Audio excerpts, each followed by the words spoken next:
Congratulations, you've just found the number one over 50 health and wellness podcast on the planet. Hello and welcome to the Over 50 Health and Wellness Show. I'm your host, Kevin English. I'm a healthy aging expert and the founder of the Silver Edge, and I am on a mission to help men and women just like you build lean, strong, healthy, amazing, capable bodies they love for the rest of their lives. All right, folks, before we jump into today's episode, if you're over 50, frustrated, and you want a clear plan, book a free Silver Edge Clarity Call. You can find a link for that in the show notes. All right, guys, buckle up. Today, we are diving into a topic that I know is super important to a whole bunch of you out there, and that's this. How do we stay lean, strong, and pain-free after 50 for as long as possible? Because if you're anything like most of the people I talk to, you're not just trying to get smaller. You want to feel good in your body again. You want to move better. You want to be able to train hard and have energy and to build a body that actually feels capable, not beat up. And my guest today is the perfect guy to talk about this. Today, I'm joined by Kris Gethin. Kris is a drug-free professional bodybuilder, and he's an IRONMAN triathlete, and he's an ultramarathon runner, and a Spartan competitor, and so much more. And here's the crazy part. Kris is 51 years old, and he's been able to reduce his biological age to around 26. So yeah, naturally, I wanted to get this guy on the show and chat with him. So in this conversation, we're talking about what it really takes to stay strong and athletic as you age, including training intensity, recovery, nutrition, inflammation, longevity, and why so many people over 50 feel stuck with aches and pains, even when they're quote unquote doing the right things. So if you're over 50 and you want to build a body that's lean and strong and capable and built to last, you're going to love this episode. So whip up your protein smoothies and let's dive into today's episode. Kris, welcome to the show.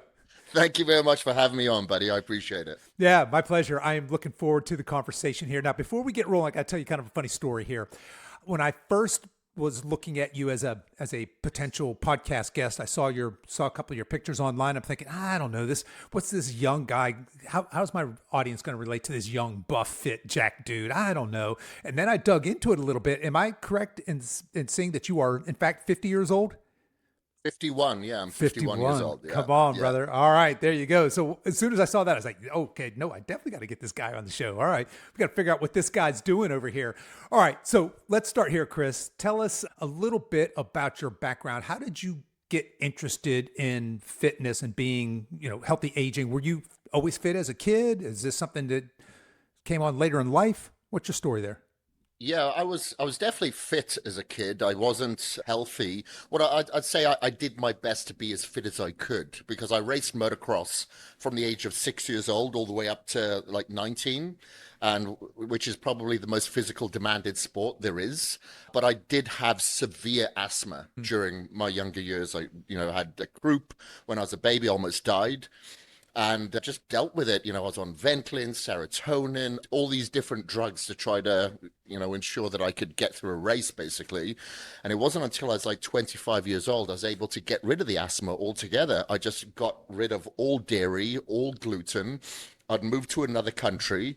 I grew up in Wales, so it was very wet a lot of the time. Wasn't the best environment for my asthma, and I kind of got rid of it and touch wood, never dealt with it then. But didn't really know anything about nutrition at that time, was just eating anything and everything. However, growing up on a farm, I was eating relatively good. It wasn't crazy, So I remember when the first McDonald's opened at a nearby town, which was like over an hour away, and I was able to drive at that time, so I wasn't really surrounded by fast food or anything like that.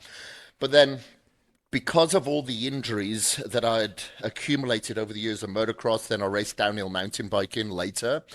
I sought a lot of specialists, and it wasn't until I started doing physiotherapy, resistance training, that I started to get alleviated of the pain that I was dealing with, mostly from my spine. I got a severe curvature of the spine from motocross. And that's when I thought, hey, this is another purpose. This is making me feel good. I'm alleviated of the pain. Now I'm alleviated of the depression that I was dealing with as well, because I'd lost my way. I had no purpose. My identity had gone because I didn't have these extreme sports. And I attached myself to this new identity and decided to go to college in 1996 to study international health and sports therapy for several years, and the rest was history. And that's, that was my introduction into the health and fitness industry. But again, I thought that I was still being relatively healthy, a lot healthier than I was. But being a typical now bodybuilder, I'm consuming 6 meals a day, but none of them were organic, grass-fed, wild-caught, humane-raised. So I could only imagine how much antibiotics, glyphosate, etc., that I was consuming at that time. So, because I was dealing with a lot of inflammation that I thought was a byproduct of weight training heavy and hard. But it wasn't until I eradicated that food and replaced it with your grass-fed, humane-raised, organic, wild-caught, etc., that the inflammation went. I eradicated artificial sweeteners and stuff like that later on, and realized, okay, a lot of the inflammation isn't from external force, it's from the internal force. Yeah. Okay. So there's a lot in there we can unpack. Certainly, it sounds like then nutrition has been a key in your formative years. You had mentioned, hey, when I was younger, this horrific asthma that had plagued you throughout your childhood, and lo and behold, an elimination diet, right? I think you mentioned, what was it, dairy and gluten out of the diet, Yes. gone, right? So basically cured that, and then later. I love this. I love that you mentioned, hey, I had my identity wrapped up in this extreme sport kind of guy, and I was a little bit lost there, and then found this new bodybuilding thing. And with it came a whole new passion, I guess, identity, and started to go to school and learn more about that. And then lo and behold, another thing is creeping up, and that's this inflammation. And one looking at you from the outside, I imagine you were big and strong and looked pretty healthy, right? But again, this is a nuanced thing when we talk about nutrition and health and healthy aging. And again, it was nutrition where you're cleaning up your diets. You mentioned, hey, I was getting rid of some of this processed food and getting rid of the sugar, getting rid of the artificial sweeteners, and bringing in organic, grass-fed, humane raised, which I guess you would have had a relationship with that being growing up on a farm. Is that fair? Right? Yes. Yeah. 100%. Absolutely love it. All right. So you go from being this extreme motocross downhill bike racing guy now to this big buff bodybuilding guy. And where do we go from there? I think I read in your bio that you ended up doing some like ultramarathons and Ironmans, which, looking at you, you don't look like you've got the physique of when I think of an ultramarathoner, I'm thinking of a whip it thin dude or dudette. Talk to us a little bit about what else is going on there. Yeah, well, I'm one of those guys that loves cardio. A lot of people, especially my clients, are like, oh God, cardio, Right. mind numbing. I actually like cardio. It's meditative for me. It's active meditation because I think we are overstimulated. We have way too much going on that is stimulating our dopamine receptors. So I think it's good to, I've never been into team sports. So I really enjoy that alone time, that downtime, doing cardio. Maybe it's a run, bike, swim, whatever it may be. Mountain biking. I love mountain biking, snowboarding during the winter.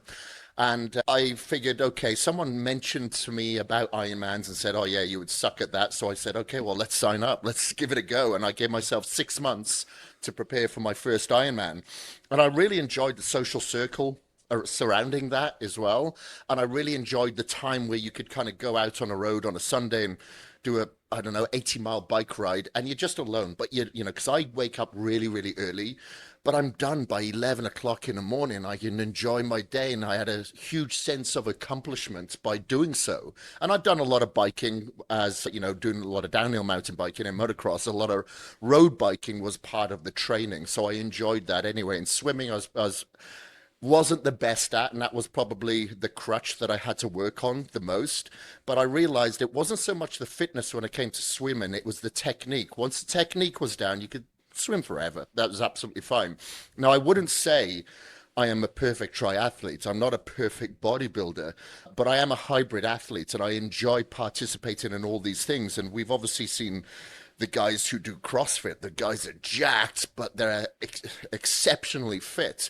So there's no reason that you can't do both. You just have to adjust your training so you don't overtrain doing both. Because obviously, as we get a little bit older, our testosterone production isn't as optimized as it once was. And if you're doing too much endurance, you can really tank your testosterone levels, your HRV starts to tank, and you can overtrain. So what I found, I just needed to dial back my weight training from 5 days a week to 4 days a week. I'm a high volume trainer, so I'd pull the volume down. And when it came to the cardio aspect, I just incorporated a lot more sprints in their uphill techniques, whether it be in the pool or whether it be on the runs with the sprints and uphill biking. So I shortened the duration of those training sessions, but increased the actual intensity. Only one day a week I would do long and far, just to get used to time in a saddle and preparing my nutrition, knowing how much nutrition I would need, because being a bigger person, I wasn't eating gels and a couple of bars. It was basically a rolling buffet, but I did rely on supplements a lot because I could drink a lot of these meals, which was a lot more convenient. And I just really enjoyed being able to participate in both, because when I was competing in drug-free bodybuilding, I would always fall into the abyss of like depression, whether I came first or whether I came second. I guess the dream was that you would accomplish something else. And after being so rigid and so strict with the numbers and the time that you go to bed and weighing your food, and when that's gone straight after a show, you kind of have nothing. So I was able to kind of pull back, look at a different perspective, and just enjoy the fact that I could participate in these things, and the accomplishment of actually crossing the line of like a Spartan race or an ultramarathon or a triathlon event was that win. That was the win, and I could continue to do that the following day. So that's kind of, it was just another itch that I found that it was, something that I enjoyed. I enjoyed, scratching that itch, and that's what I encourage everybody to do. It's maybe not but for you. Maybe it's yoga, maybe it's Pilates, maybe it's boxing. You don't have to just seclude yourself to the gym. Like, I'll always have my pivotal foot there, but I think it's very healthy to have other aspects. Like tomorrow we'll be playing paddleboard. Is it paddleboard? No, pickleball. Pickleball. Pickleball. Yeah, come on now. Yeah. Yeah, pickleball tomorrow morning, So, and we'll do Pilates, hero board Pilates on Saturday. It's good to swap it up. All right. So, man, this is fascinating to me. I got a bunch of questions here, but just make sure I heard you right. So you're saying that really resistance training, strength training is kind of your foundation. That's your base. And from there, you've got all these other endeavors, whether it's an endurance endeavor, maybe it's a performance, like a sports endeavor. And occasionally you'll dabble in and getting super, super leaned out, I guess, for bodybuilding shows, etc. Let me ask you this. At 51, what is the biggest difference? What adjustments have you had to make? As you had mentioned, hey, as we age, there's some hormonal things there's some HRT things, and just aging is aging, right? What have you noticed now that's different when it comes to recovery, training, nutrition from decades in the past? Yeah, I could do anything previously and I'd recover. I'd be fine. I could probably train 6 days a week. I do still train 5 days a week, but luckily I've always been a high volume trainer, so I've never really worried about bringing the amount of force that I lift with, because I'd always do something like 20 reps or up, because well, not always, since about 2006, I just found that my body responded so much better to higher reps and higher intensity, so lower rest period. And I feel that the trauma that you get from the intensity alone, let alone the weight, is another form of growth that you can encourage just from being intense within the gym.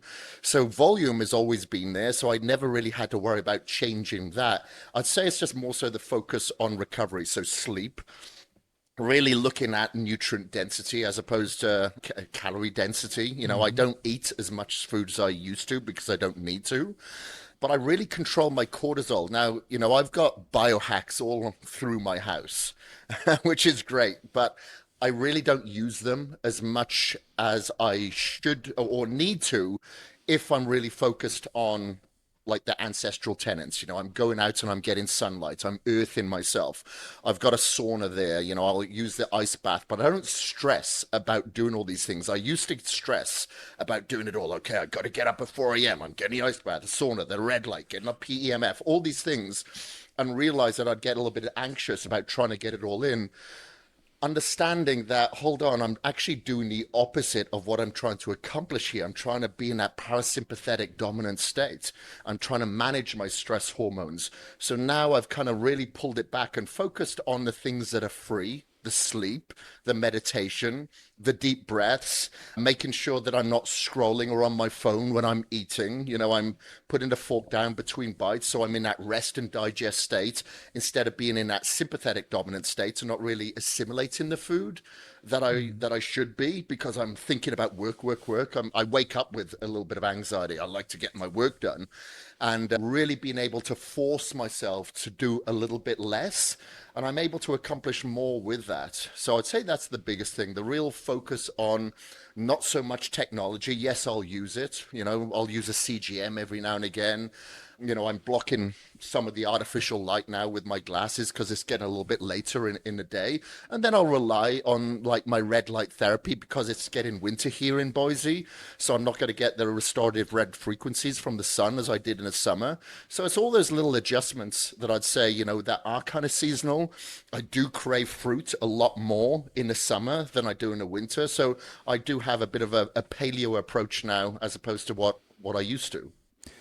Yeah, I love that you start with all those foundational things, sleep and managing stress. And I really like that prescription. So it sounds like maybe when you're working out your intense, you mentioned, hey, I'm bringing the intensity. I've always been a volume guy. I'm getting after it. So I'm in my sympathetic state when I'm getting after it. But then the whole rest of the day, it sounds like you set up to how can I get into that parasympathetic, that rest and digest state for recovery. And I suppose that is at your age, and certainly I'm 61, so by the time you've gone another decade, that's going to be critical for you to go the distance, right? If you still want to be a badass when you're 70, you're going to have to be able to out recover the totality of stressors. So I'd love to just kind of take a little bit of a look. You had mentioned kind of paleo, but I'd love to see what you're doing to fuel all of this hybrid activity. You mentioned that you eat fairly clean. You mentioned that you eat that you're really focused more on nutrient density than calories and macros. But talk to us through, do you have a sense of how many calories it takes a day to fuel that machine? And are you manipulating it? Are you stressing? Are you putting that in MyFitnessPal, everything you eat? How does that work? Yeah, I don't count any calories. I don't count macros now. I used to count macros and never calories. Whatever the calories would turn out to be, that so be it. But I don't count anything. I eyeball it. I've been doing it for such a long time now, and I go by instinct. Sometimes I'll go to the gym and I feel like hitting legs, but then let's change it for a smaller muscle group and go for machines and cables as opposed to free weights. Depends on how I feel that day. And it's the same with the food. If I want to skip breakfast and have maybe some essential amino acids, I'll do so. But if I feel like waking up and eating breakfast, I will. I don't really stress about it. I just make sure that I get clean foods and I supplement when I need to. If I feel that I want to just eat less and fast a little bit more, I'll do what's called like a control fast. So I'll have my essential amino acids, I'll have my immunoglobulins for my gut health, I'll also have fermented glutamine for my gut health, and maybe I won't eat until the afternoon. Like I know Dr. Volta Longo is sending me his kit this afternoon, which is basically a 5-day fast mimicking diet. I may follow that now next week. I don't know. I just don't stress about it as I once did. I used to stress. I wouldn't go to the cinema without my food.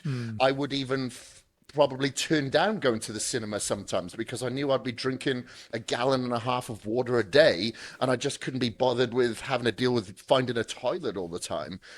So I'd say that's the biggest thing is just I don't worry about the little things, but I do think whenever I look at food on my plate or if I'm going to the gym, is this going to heal my future or harm my future?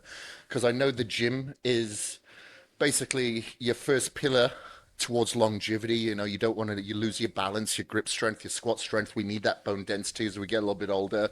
We want to have that metabolic flexibility, which you're going to get from the muscle density. So of course, I'm always going to work out, but I want to always ensure that I'm enjoying my workouts. And I haven't really slowed down from a lot of the extreme sports. So I have broken and torn a lot of things over the past few years as well. So I do take advantage of what's available to us today because, as much as my wife doesn't want me to go snowboarding this year, because I tore my meniscus last year and the year before that, or 2 years before that, I pulled like 68% of my tricep off the bone. But now, fortunately, we've got stem cells. So I'll go to Mexico every couple of years and get my stem cells from CPI. or we've got peptides that are available to us. So if I have to, I will rely upon them because I think living life and having adventure on your terms is a big part of your purpose as well. I don't want to miss out on things that I'm really enjoying, even if I have to make a small sacrifice of getting injured for it. Okay, yeah, I love that. So I want to put a pin in the peptides and other things here because I definitely want to come back and explore that a little bit. And I love the way you couch that I want to be able to get everything I want to enjoy life. I want to have this rich, deep experience in this life, and I want to do that for as long as I can. But sticking with nutrition again for a minute, so I suppose at one point you obsessed over calorie counting and macros, weigh measure, all that fun stuff, or not so fun stuff, but that gave you the education then to be at this place where you are now, where you can just completely intuitively eat. Absolutely love that. Now, when you look at your plate, are you a big protein guy? I'm going to guess you probably are. So are you looking at, hey, I just want the majority of my plate to always be vegetables and meat, and I'm going to put a little starch, a little fruit with that? Or do you have some guidelines there on how you build your plate to fuel this? Sure. So a lot of the time I'm looking at the rainbow. If I can eat the rainbow on my plate, I will. So I'll have plenty of vegetables. I love fruits. I love my pineapple, love my watermelon, love all my berries. So again, plenty of antioxidants in there. But yeah, I love my starch carbs. I love my rice. I find that sweet potato, weirdly enough, with my DNA makeup gives me more of a spike than white rice does. So I go to town with white rice. I could eat plenty of sushi. I love sushi. But a lot of the time I will have my cream of rice. I'll have my rolled oats organic. I'll have my grass-fed protein powders, my eggs, usually whole eggs, and usually white fish or salmon along with poultry.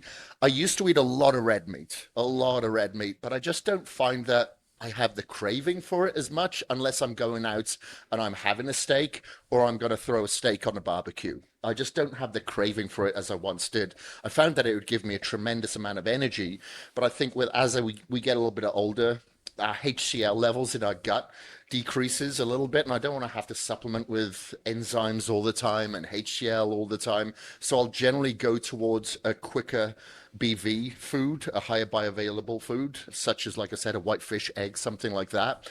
And it just gives me more energy if I have those kind of foods little and often, as opposed to having a steak where it'll kind of maybe drain me a little bit and I don't feel as enthusiastic or as much energy. So if I do have a steak, I generally leave that for the evening. Now, some people would say, well, stay away from heavy foods in the evening. You're not going to digest it. It actually helps me sleep. So if I actually have something heavier, it's usually in the evening, but it's always clean. Like I just got off a Disney cruise with my nieces and nephew. They came over from Wales. I met them in Florida. We went on a Disney cruise. I was just eating healthy all the time while I was there, even though everybody was eating bad food. And people would say, even online, one indulgence or a couple of indulgences isn't going to hurt you. It's not that it's going to hurt me, and I don't frown upon people that are eating bad. It's just I know how I'm going to feel the next day. I'm going to be sleeping in. I'm not going to have energy. I'm going to probably have brain fog. So I kind of just stay away from those foods, and I'm sure that everything was in seed oils and inflammatory oils, maybe rancid oils. I don't know. I just didn't want to run that risk. But it's usually a typical clean bodybuilder-esque diet that has the starch carbs, the first-class proteins, and vegetables. I'm not a huge fibrous carb eater.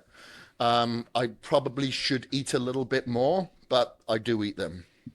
Got it. So it sounds like, unlike the vast majority of people, certainly people in the West, people here in the US, you are very connected to your body. You're connected to your food. Is it fair to say you have a sacred connection with the food that you eat?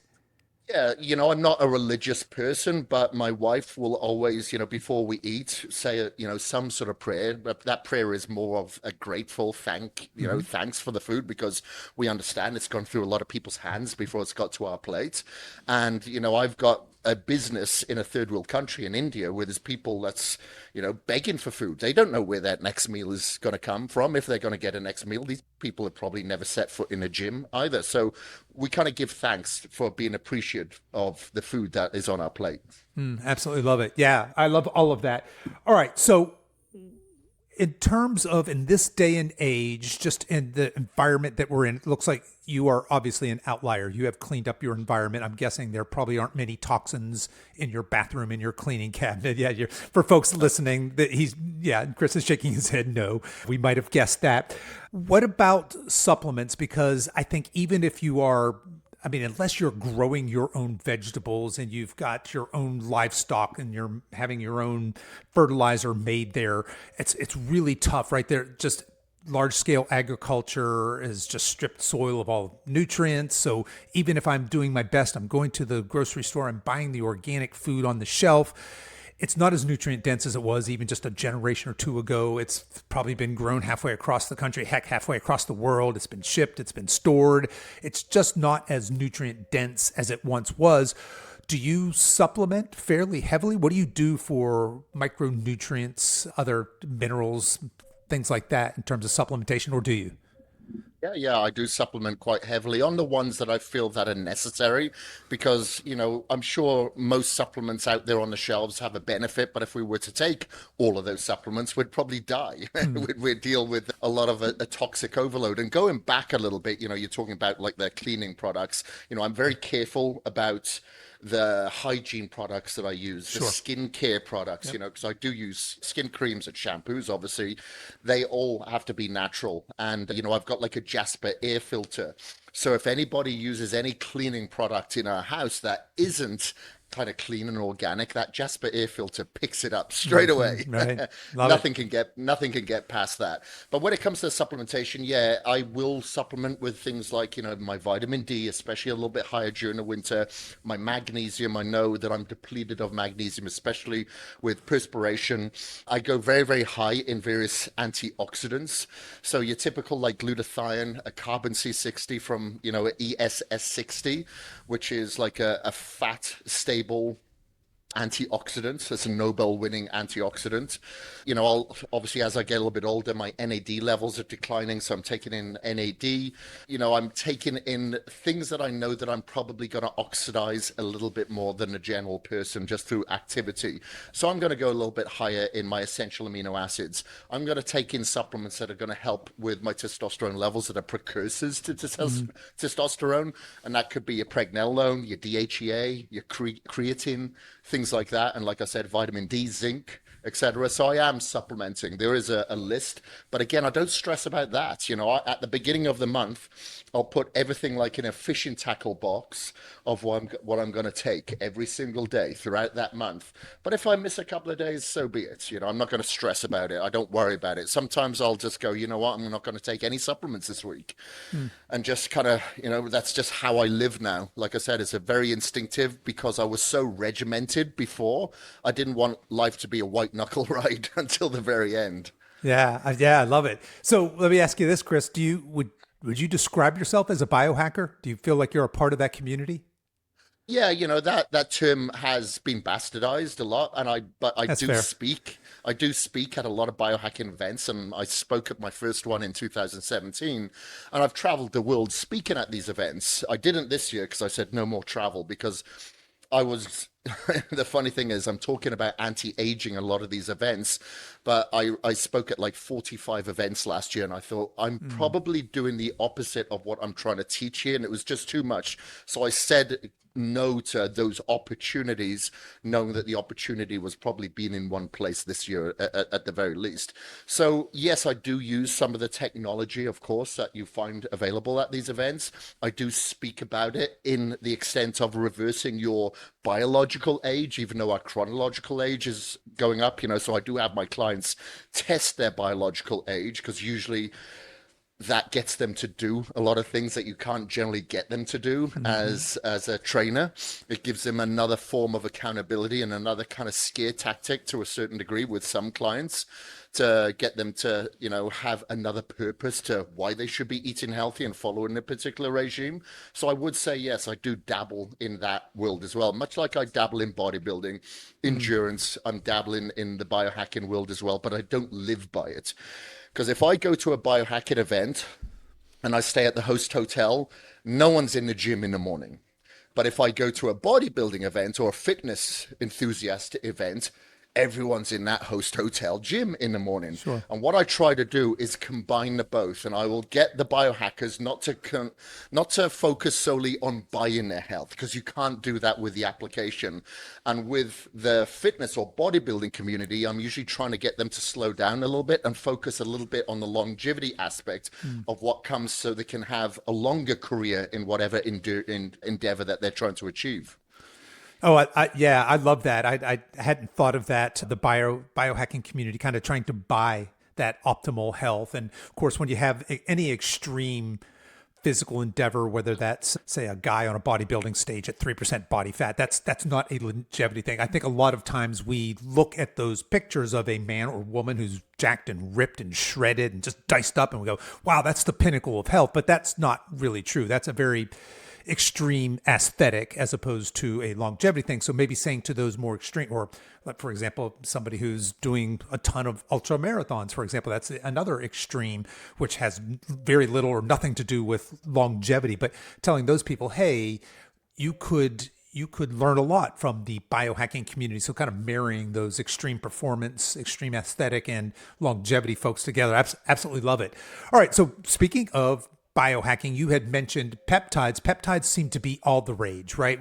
I suppose it's the whole Ozempic Wegovy kind of broke it into to lay people's consciousness. We all know what peptides are now, and it seems to be a little bit, at least a bit more mainstream. I think even just 5 years ago, it was only biohackers or people on the fringe that were playing with these things. And now it's coming up all the time in my conversations with men and women in this age demographic. Hey, I'm injured. I'm thinking about BPC 157. What do you think about that? I'm thinking about microdosing a GLP. So, 1, 2, and now 3. What's your take on peptides in terms of just normal everyday people who maybe aren't extreme athletes? They're not biohackers. They're everyday people. Just, hey, I'd like to lose a little bit of fat, build a little bit of muscle, but I do want to have this optimal health, and I want to have it for a long time. Are you a pro peptide guy? Is that fair? Yeah, under the right guidance, for sure. Under the Okay, right yeah, that's guidance, fair, because right? yeah, because, just like anything, things that can get abused instead of used correctly. And peptides are definitely that, because the amount of questions that I've had over the last couple of years is just insane when it comes to peptides now. There seems to be more interest in peptides and supplements than actually doing the hard work and making sure that you're hormonally optimized first, because none of these things will work if you're not hormonally optimized in the beginning. And a lot of people will try to cut to the chase, much like they see someone online hitting a 500-pound deadlift and they want to do that 500-pound deadlift yesterday, not knowing that there's probably 5 years of hard work behind that. And people will generally go towards the success before the sacrifice, because the sacrifice is hard work. But it definitely has its place. There's no doubt about it. Like, I've had a lot of success with my clients and myself personally. I've been able to grow back cartilage, would you believe it, in my shoulder from taking a peptide. I didn't think it would even be possible, but the MRIs show it does. And, my father, for instance, probably should have had a hip replacement a long time ago, but he's been able to deal with the symptoms because he's too stubborn to go and get that hip replacement by taking peptides. And, we know, like, I can give you a synopsis of a friend that had been on the GLP-3 from October of last year up until 4 months ago. He's gone from over 300 pounds, and I've known him for over 20 years. Always overweight. He would come to the Olympia, come to the Arnold Classic. When we were eating healthy, it wouldn't bother him. He would still eat his burger and fries and pizza, just didn't care. Owns a restaurant. When he showed up this year, it was unbelievable. Even though I'd seen pictures of his progress, now he's under 200 pounds, in great shape, working out, vascular. Doesn't even have loose skin, which is kind of weird. He's obviously still got a lot of elastin. And he's been able to get off his blood pressure medicine. He was basically pre-diabetic, and he's able to get off diabetic medication.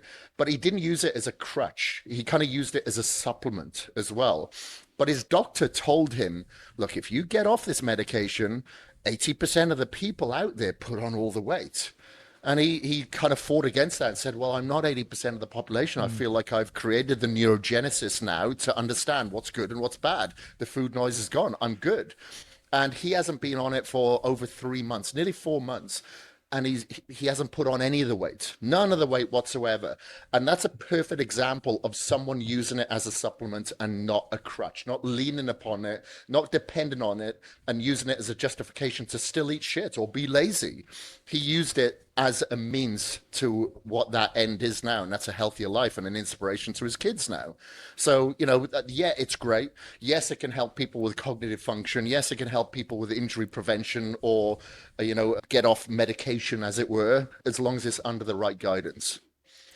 Yeah, it's a bit of the wild, wild west, I suppose, because it's kind of a gray area, right? Most people are either they're working with a functional health doctor who's, I suppose, guiding them, prescribing, and they're going to a compound pharmacy. Of course, there's legality issues with some of that as well, or they're going straight to research chemicals, which is really, really the wild, wild west. But I love that you backed up and said, well, hang on, there's not a magic pill. We don't have that yet. That's not what peptides are, although I feel like popular media is trying to sell it that way.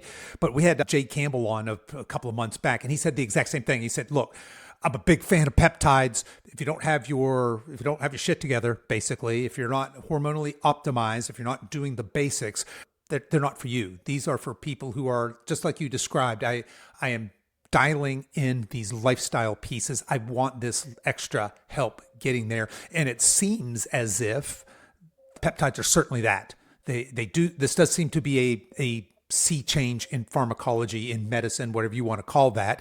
And I feel like it's just now starting to come out of the crazy biohacking arena and more into the generally accepted space. So it'll be really interesting to kind of see what happens there. Of course, Big Pharma's not, I don't know, they're really on board with peptides because it doesn't fit their financial models. And so it's going to be an interesting future. How do you see that playing out here in the next 5 years or so? If the Lillys and the Pfizers of the world, how do they get in on this? Are they seeing peptides as a threat, something I can get as a research chemical or a compound pharmacy versus becoming a lifetime customer? Do you have a view there? Yeah, they're definitely a threat. There's no doubt about it. So that's why they're kind of BlackRock is part of that umbrella. Yeah. And, so Eli Lilly basically told them that, look, or spoken to the credit card companies, and if there's anything fishy out there, if you see any transactions that looks like it's coming from a peptide company, you let us know because we're going to send them a cease and desist. So that's happening all the time. We're getting these closures with these cease and desist. However, these peptide companies are going, okay, no worries. And then 4 weeks later, they've started another company under a different name with a different website, with a different label, but it's the same product. So it is happening. And, they are definitely going after more so the GLPs and the injectables. They don't care about the orals. They really, really don't. Or the sublinguals or the nasal sprays. They really don't care. But they know that a big portion of their income is being taken away from other companies selling these GLP-1s, 2s, or 3s. Right. Because it is so expensive to go with a doctor and do that. And if that doctor has started them high and now they're going higher, that's expensive for the patient. So of course they start to get desperate. They start looking elsewhere and they find a research company where they can get it half the price. However, now they've got to get that education from somewhere else, somewhere like myself, or I'm not a doctor, I'm not a physician, but Jay Campbell as well, not a doctor, not a physician. He's a good friend of mine, but very much a specialist in that space. And so they will join these communities, they will pay these memberships so they can actually get the right guidance. But it's just like with anything, you have to ensure that you're just doing everything correct and maybe in isolation, because quite quickly people will do everything in a shotgun approach. Clients or people come to me and they say, these are the 8 things that I'm taking. I'm like, how do you even know what's working? Remove everything, do everything in isolation, see how it works for you, because maybe you're holding all this water is because you're taking 3 or 4 secretagogues. And because of your age, you're not pumping out the growth hormone that you should be anyway. Maybe you're better off going to a doctor and seeing and getting like synthetic growth hormone as opposed to a secretagogue if your just body's not going to produce it anyway. And it doesn't matter how many secretagogues you take. So anyway, it's like you said, it is the wild, wild west. Much like when the CBD industry kind of had this boom, you didn't know what you were getting. And unfortunately, a lot of the COAs out there are batch tested, and that batch could be 30,000. So you don't know which ones in that batch are actually on board. So you really have to know the people behind the peptide companies and ensure that it obviously it does have the COAs. It is in a CGMP or GMP facility, a 503, for instance, to ensure that you are not just putting your hands together and hoping what you're getting, much like a supplement, right? Right. You just don't know what you're getting sometimes, but you have to put your hands together and hope you're getting what it says on the label. Yeah, very much a buyer beware and a do your research and find a trusted mentor would be my biggest advice for anybody who wants to go down that path. So, Kris, I want to transition here a little bit. You have been very fit, very active at a very high level for a very long time. And I, not too long ago, probably a year ago now, I did a poll in my private Facebook community and I said, hey, what's the number one thing that prevents you from getting whatever you want when it comes to having a lean, strong, healthy, capable body? And I was really surprised. The number one answer was some variation of motivation. I just can't stay motivated. It might be expressed. I don't have the willpower. I don't have the discipline. You obviously have this figured out. You've been doing this for long enough now. Looking at you, it doesn't seem like you're ready to stop anytime soon. What would you say to a person who they feel like discipline, lack of discipline, or lack of motivation is what's preventing them from losing this last 20 pounds or getting in shape or signing up for that marathon, whatever it is they want to do? Yeah, so it's different for everybody, but like for some people, it could be to go and visit an old people's home and see how many people that are relatively young in that old people's home, because the decisions that they made when earlier, maybe they were just chasing money, they were chasing that kind of success, but they didn't chase their health, the health consequences that could come as a byproduct of that. So number one, like if you have time, volunteer yourself to like an old people's home, or like the local military place. What do you call them? Would they have the vets in there? I can't remember what you call them, because we did that for a Thanksgiving once. And you'll speak to people there and you'll hear a lot of regret, and that will kind of give you the accountability. That's number one. It could be, for instance, starting your day with hard stuff, because a lot of people will go to bed too late, so they'll always sleep in. Force yourself to wake up, sacrifice some sleep for maybe a week, and wake up and do hard stuff to begin with. So if that means jumping in a cold shower, an ice bath, lacing up your trainers and going for a run when there's snow or rain outside, then do it, because the rest of the day becomes so much easier. And that monkey mind that you have in the morning usually quietens itself during the day, because you've started with the discipline and you've created that neurogenesis to say, hey, I actually had a sense of accomplishments and I felt good from doing hard stuff. So that's what I find, like I remember at times, probably about 10, 15 years ago, on the weekends, looking outside. It was beautiful weather outside, and I really wanted to be outside. I wanted to do something with my friends, but I thought, no, I'm trying to accomplish something here. I need to get this editorial put out there. I'm writing a book, whatever it was. And I was able to accomplish that by starting the day with harder stuff, because that monkey mind was able to be quietened quite easier during the rest of the day. So that's a couple of the things I'd suggest is put yourself in a position of where you want to look like, what you want to look like, where do you want to be in like 20, 30, 40 years from now? Do you want to be dependent upon someone, or do you want to be independent? And, what does that look like? Because, there's my grandfather, for instance, just passed away recently, well into his 90s, but in good health. That's what I want from myself. And for others, like I said, with my clients, it's measuring stuff. That could be your blood markers, that could be your biological age, it could be a DNA, it could be all of the above. See what your rate of aging is. Now use one form of DNA test. That could be your glycans, it could be your telomeres, it could be methylation, it could be the Horvath cloth, whatever. It doesn't matter what it is, just use that same metrics year after year. Much like if you get on a scales and it's wrong, I don't care if it's wrong, just use the same scales, Yeah. year after year, and you can see if you're doing something, because it's kind of like gamification then, that is putting you on the right trajectory for your future. Yeah, I absolutely love all that. I think those are great tips. I know a lot of people, their motivation to get healthy is at our age demographic, right? We have aging parents if we're lucky enough to still have our parents. And sometimes we see what's happening there and we're like, I don't don't want to go, I see myself following in that footsteps. I don't want that, right? So your Yeah. point to get into an old folks home, get into a VA hospital, something like that, talk to those people, that'll give you some motivation. I'm a huge fan of doing something difficult in the morning because you're right, it bleeds over into the entire rest of the day. Get to bed on time, get that healthy sleep, get up, get after it, and the whole rest of the day just seems to flow from there so much better. I know personally for me, that certainly is. So, Kris, let me ask you this. How long are you going to be big and jacked like that, man? If we're talking about longevity, where do you see yourself slowing down, or do you? And from your, I guess, with the biohacker hat on, you going to live to be 100? You going to live to be 110? What do you think is possible for a guy like you?